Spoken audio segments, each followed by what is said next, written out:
ठीक है, क्वेश्चन समझते हैं पहले। इस क्वेश्चन को पहले समझते हैं। देखो पहले क्या कह रहा है, calculate the power required to pull a 400 kilonewton train up by an inclination of 1/100 at a steady speed of 60 kilometre per hour. एक ट्रेन जो है जिसका वेट जो है वो 400 न्यूटन दिया हुआ है, 400 किलो न्यूटन जो है वो दिया गया है ना। 400 किलो न्यूटन ट्रेन को एक इंक्लाइनेशन पे हम लोग को खींचा जाना है, वो कितने स्पीड से, 60 किलोमीटर पर आवर। एक ट्रेन है जिसका वेट जो है वो 400 किलोमीटर है और उसको एक इंक्लाइनेशन पे अपवर्ड डायरेक्शन में उसको खींचा जाना है, ठीक है। और उसका स्पीड जो है वो 60 किलोमीटर पर आवर रहेगा, उसमें कोई एक्सेलरेशन और रिटार्डेशन नहीं है, यूनिफॉर्म स्पीड से है जो है वो उसको खींचा जाना है, ठीक है। तो हमको कितना पावर लगाना पड़ेगा इसको 60 किलोमीटर पर आवर की स्पीड से खींचने के लिए। क्वेश्चन में ये भी दिया है कि जो उसका फ्रिक्शनल रेजिस्टेंस है वो 5 न्यूटन पर किलो न्यूटन है, मतलब 1 किलो न्यूटन वेट में 5 न्यूटन का फ्रिक्शनल फोर्स जो है वो लग रहा है, ठीक है। तो सबसे पहला पार्ट को सॉल्व करते हैं, फिगर देख लेते हैं पहले, ठीक है। इंक्लाइनेशन मान लो ये है ना, और ये उसका थीटा एंगल, ठीक है। थीटा दिया हुआ है कितना, दिया हुआ है 1/10, मतलब 1 मीटर अगर हाइट पे हमको जाना है तो 10 मीटर का हॉरिजेंटल डिस्टेंस कवर करना पड़ेगा। तो theta theta is equal to हो जाएगा sine theta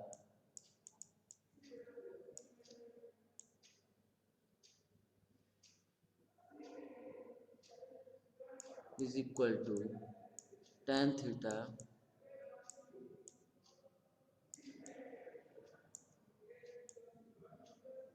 is equal to 1/10,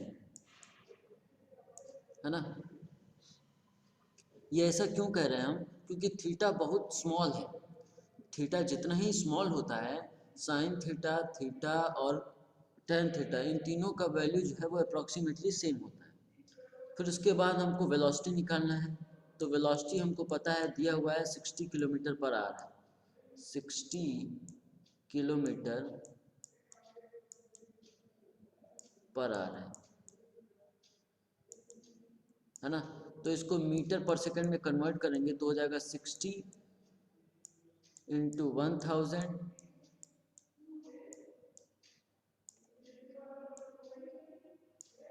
divided by 3600, है ना। 60 इंटू 60 करेंगे तो 3600 होगा। और इसका वैल्यू आएगा, सॉल्व करने के बाद इसका वैल्यू आएगा कितना, 16.67 मीटर पर सेकंड,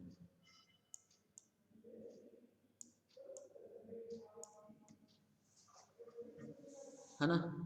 अब उसके बाद दूसरा पार्ट क्या है कि 1 किलो न्यूटन में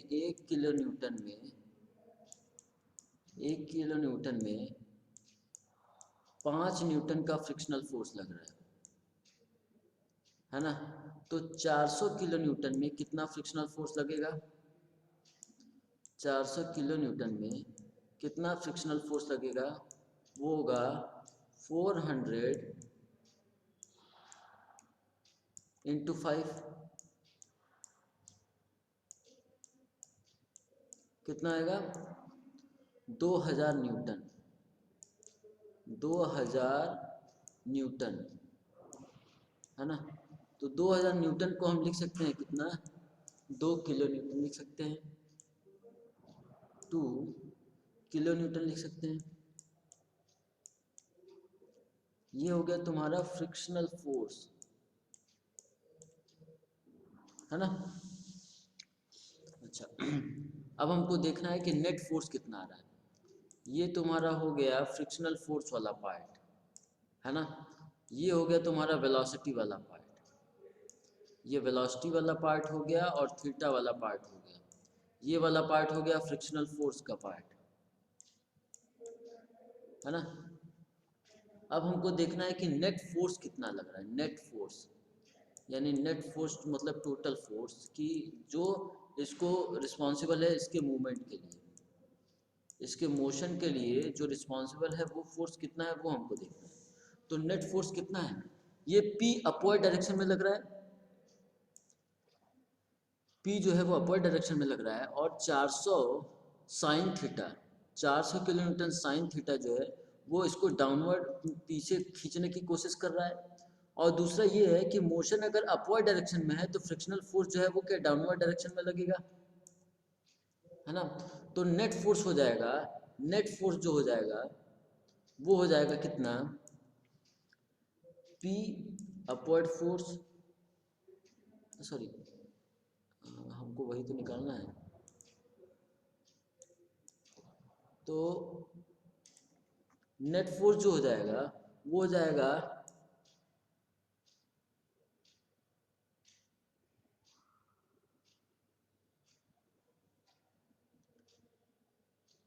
फोर्स जो अपवर्ड डायरेक्शन में लग रहा है,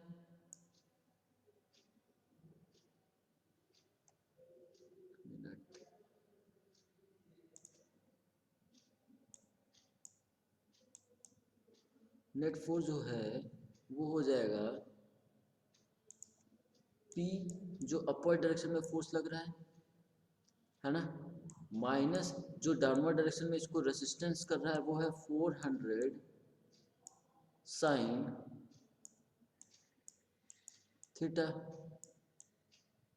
और एक फ्रिक्शनल फोर्स एक्ट कर रहा है जो कि कितना है Fr के बराबर है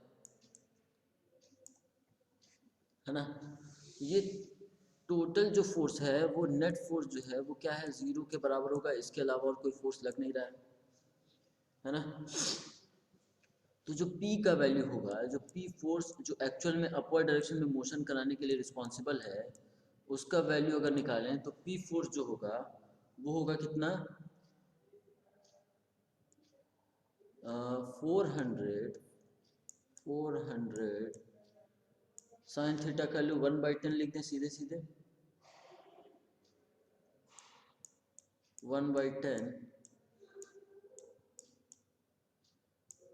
प्लस 2,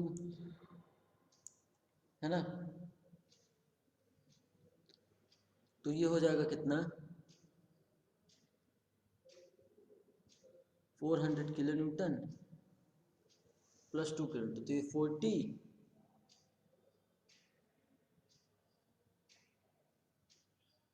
अच्छा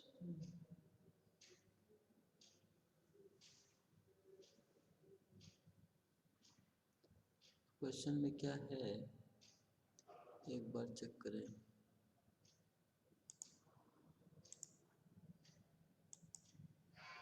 1/100 है ना, तो 1/100 जो है लेके चलना होगा। तो यहाँ पे जो थीटा का वैल्यू हो जाएगा वो हो जाएगा 1/100, ठीक। तो यहाँ पे जो साइन थीटा का वैल्यू होगा वो हो जाएगा 1/100, और यहाँ पे भी जो थीटा है वो 1/100 होगा, है ना। क्वेश्चन में 1/100 दिया, 1/10 नहीं, ठीक है। तो यहाँ पे जो वैल्यू आएगा, अब जो P का वैल्यू आएगा वो आएगा कितना, 6 किलो न्यूटन, है ना। तो 6 किलो न्यूटन अगर ये हो गया तो अब हमको देखना है कि टोटल पावर रिक्वायर्ड कितना होगा, है ना। तो टोटल पावर रिक्वायर्ड जो होता है, power required to pull the engine, power वो हो जाएगा कितना, P जो नेट फोर्स है P इंटू वेलोसिटी, है ना। तो नेट फोर्स जो है वो कितना है, 6 किलो न्यूटन इंटू वेलोसिटी कितना है। अच्छा इसको क्या करें,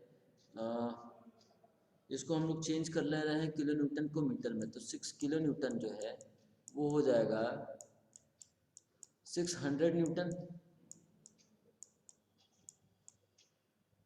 तो 600 न्यूटन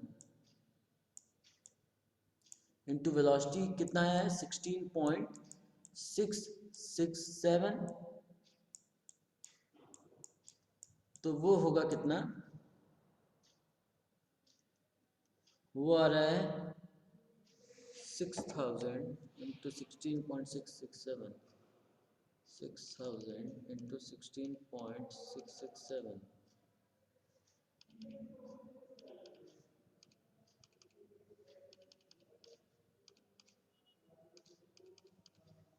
वो आ रहा है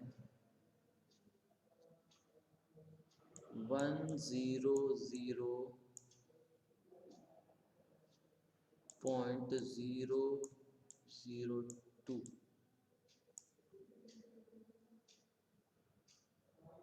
किलो न्यूटन,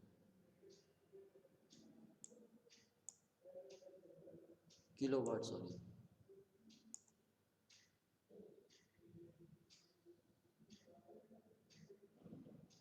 है ना।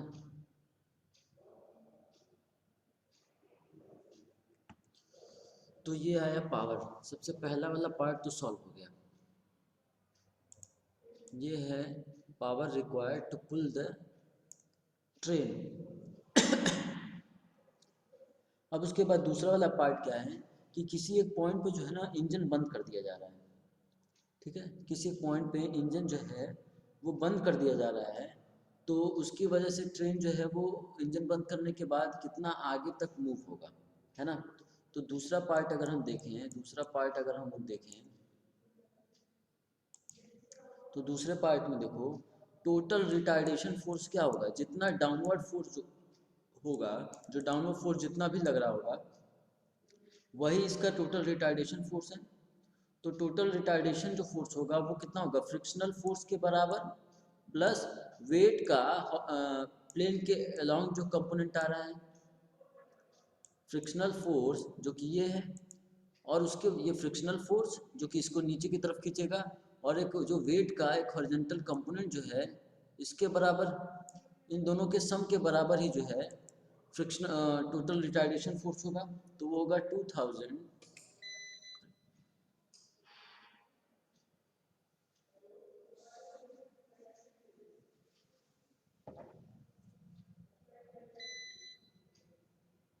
वो होगा 2000 प्लस डब्ल्यू साइन थीटा, है ना। और डब्ल्यू साइन थीटा का वैल्यू हमको पता है, वो है कितना, 2000 प्लस 440 किलो न्यूटन, है ना। तो किलो न्यूटन को हम क्या कर रहे हैं, न्यूटन में चेंज कर दे रहे हैं, 10⁻3, है ना। और साइन थीटा का वैल्यू हमको पता है 1/100, 1/100, है ना।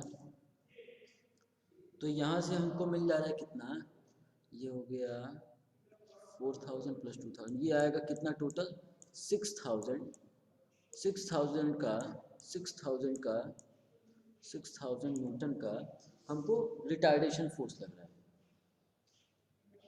है ना। फिर उसके बाद देखें, उसके बाद अगर देखें तो 6000 का हमको रिटार्डेशन फोर्स लग रहा है, तो वो हो जाएगा, अच्छा इनिशियल वेलोसिटी जो है वो हमको पता है, वो है कितना 16.667 मीटर पर सेकेंड,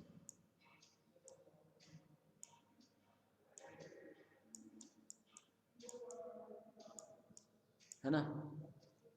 और फाइनल वेलोसिटी कितना है, फाइनल वेलोसिटी कितना है, 0, ठीक है। इंजन बंद करने के बाद कुछ टाइम बाद जो है वो रेस्ट पे आ जाएगा। तो हमको net work, work energy equation से, वर्क और एनर्जी इक्वेशन से हम एक इक्वेशन लिख सकते हैं क्या, वर्क एनर्जी इक्वेशन ये होता है कि जितना एनर्जी होगा उसी के अकॉर्डिंग जो है वो वर्क होगा।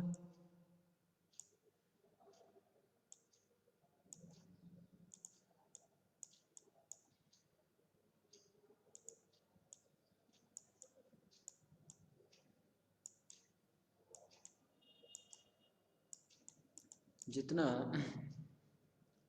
वर्क कितना है, फ्रिक्शनल फोर्स लग रहा है, रिटार्डेशन हो रहा है, तो हम क्या माइनस साइन के साथ लिख सकते हैं, minus retardation force into distance, कितना डिस्टेंस ट्रेवल्ड हुआ यही तो वर्क है, फोर्स इनटू डिस्टेंस, ठीक है, यही वर्क है। और एनर्जी क्या है, एनर्जी है 12 m v का स्क्वायर जो कि फाइनल वेलोसिटी है माइनस u का स्क्वायर जो कि इनिशियल वेलोसिटी है ना। तो अब हम इस इक्वेशन में वैल्यू रखेंगे तो ये हो जाएगा f का वैल्यू जो हम निकाल चुके हैं वो है कितना 6000, और डिस्टेंस हमको पता करना है कि इंजन ऑफ करने के बाद कितना डिस्टेंस ट्रेवल हुआ, उसको हम s लिख रहे हैं। हाफ मास है कितना, सबको न्यूटन में लिखते हैं, 400 किलो न्यूटन, 400 इंटू 10⁻³ न्यूटन में हो गया। अब मीटर पर सेकंड में वेलोसिटी लिखते हैं, तो फाइनल वेलोसिटी जो है वो 0 है, तो वो 0 हो गया, और इनिशियल वेलोसिटी कितना है 16.667 का स्क्वायर, है ना। अब इसको हम सॉल्व करें तो हमको s का वैल्यू मिल जाएगा। तो s का वैल्यू जो आ रहा है, इसको सॉल्व करने के बाद जो s का वैल्यू आ रहा है वो है, इसको सॉल्व करने के बाद जो s का वैल्यू आ रहा है वो है 944.24 मीटर, है ना। तो ये हमारा दूसरा पार्ट भी सॉल्व हो गया है। ये 944.24 मीटर जो है वो आंसर है इसका डिस्टेंस, ठीक है। तो यहाँ से हम लोग क्वेश्चन सॉल्व करना स्टार्ट किए हैं। तो ये पहला पार्ट जो है वो यहाँ तक है, और दूसरा पार्ट जो है वो यहाँ से लेके और इसके आगे तक है, ठीक है।